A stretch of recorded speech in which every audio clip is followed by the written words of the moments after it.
Jaune, RWBY, you're in charge of Base Camp Delta. Set up a forward operating base once I've made terms with the island's chieftain. Arbiter, as you wish, Jaune.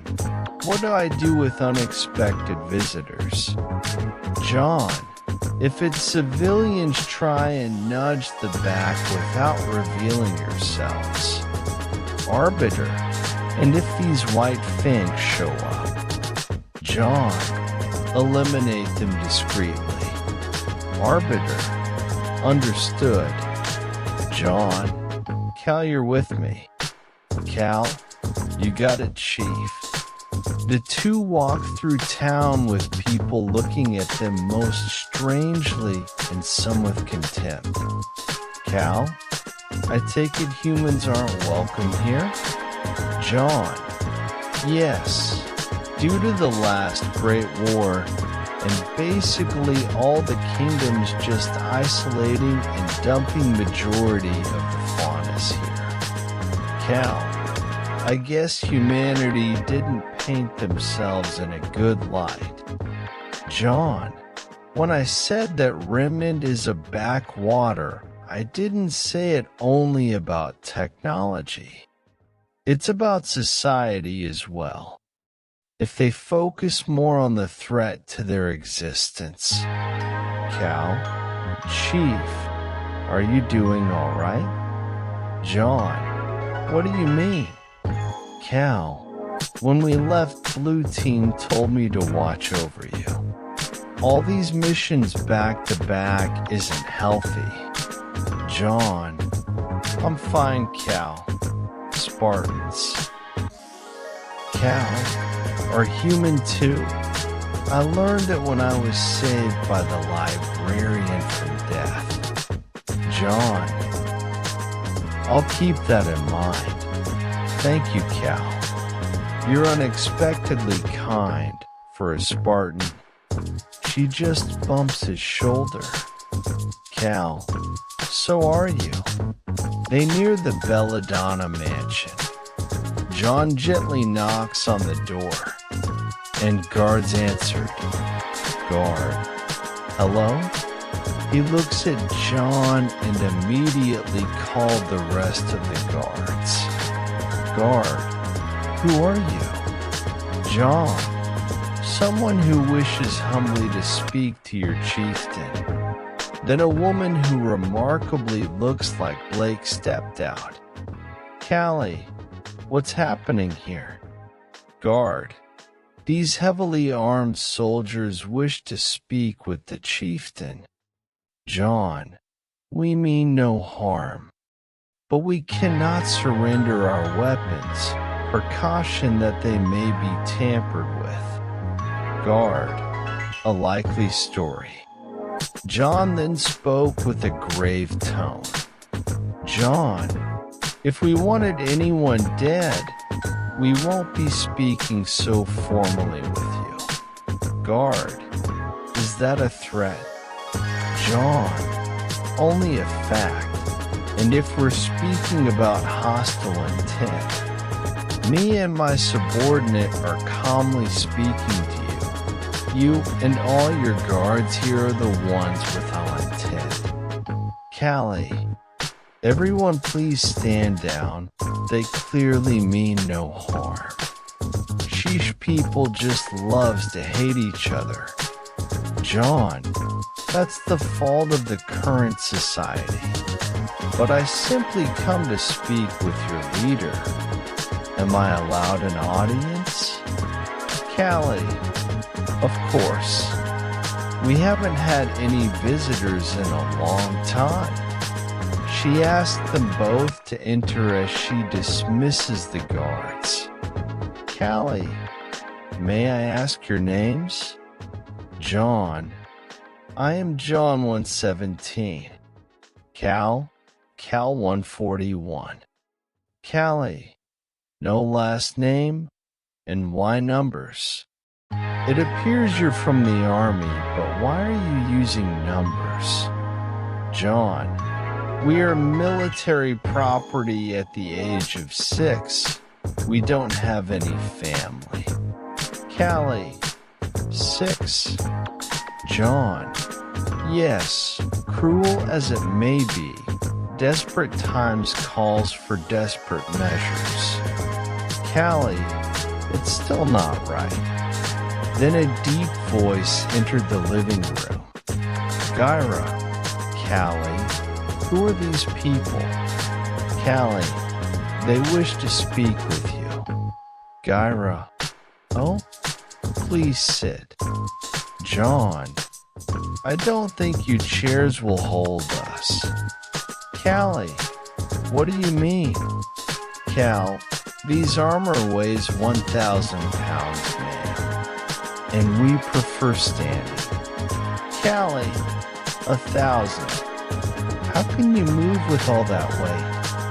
Gyra, Callie, please lower your voice, it isn't polite. Well, on the subject of polite, it is considered rude to not show your face when speaking to a man in his house. Jaune then looked at Cal, then shrugged as they both removed their helmets. Safe to say both belladonnas are shocked to see children of 7 feet tall be in the military. Callie, you said you were drafted when you were 6. But to be so young and still serve is insane. Jaune, insane is only the half of it. Callie, why in the world would they do that to children? Jaune, that's classified, ma'am. But I digress. I wish to make a purchase of land here on Menagerie. Gyra, a purchase? But why would a human want to purchase land here? Jaune, my people have recently discovered that my ancestors used to live in a certain area of this island.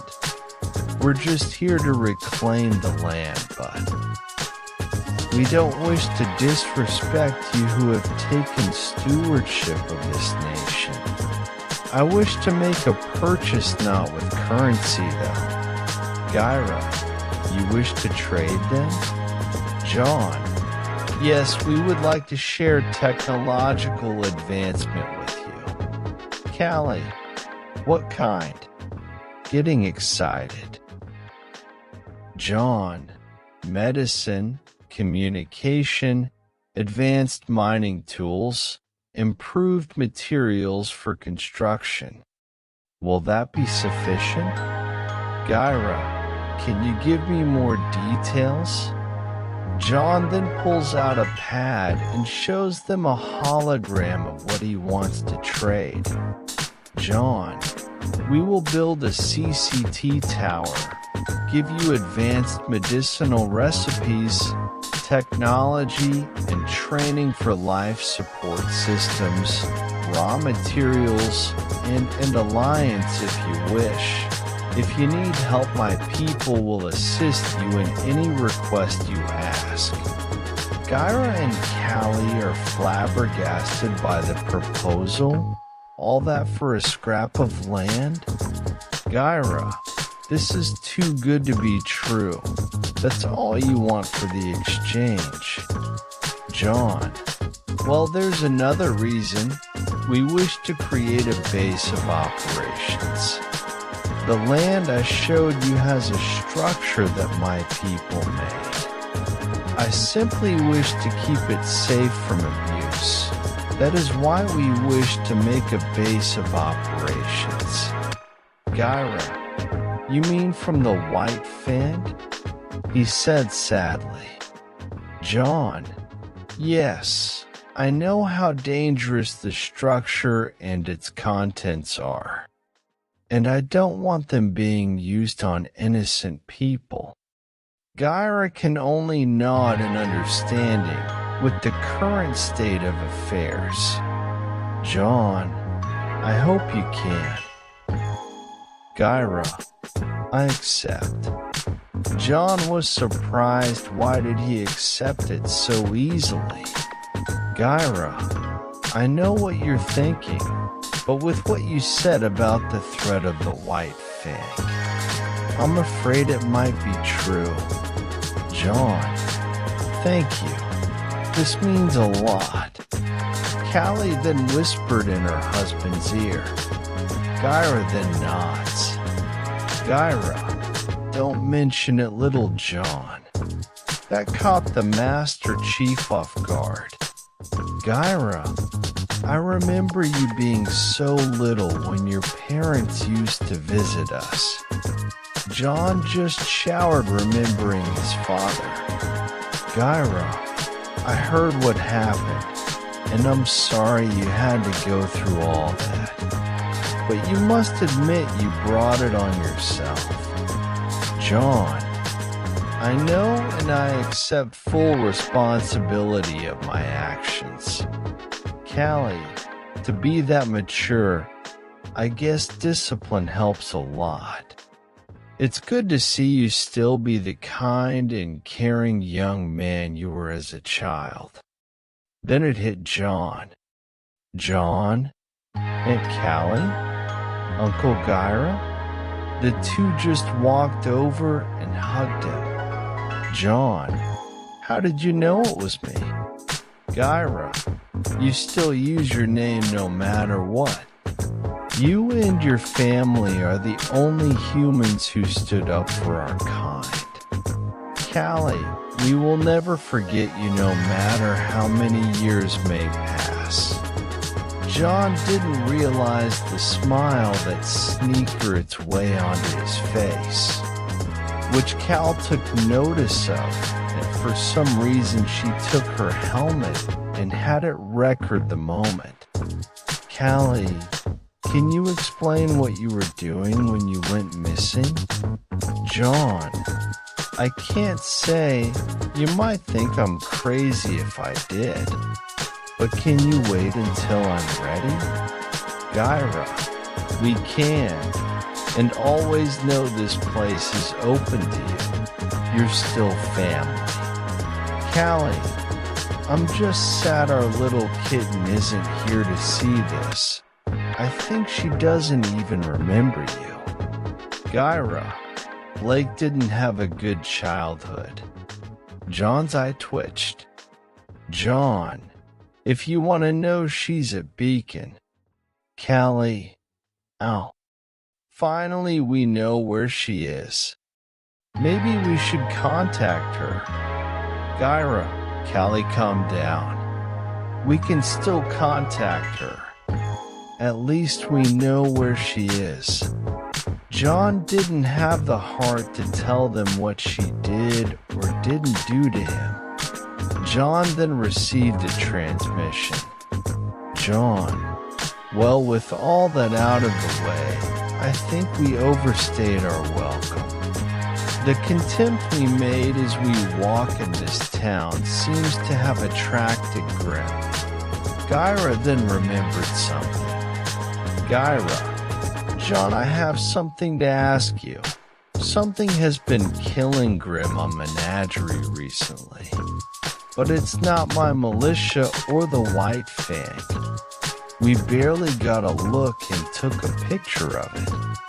We don't know its intentions, but I'm afraid of sending people towards it, with all the destruction it leaves behind.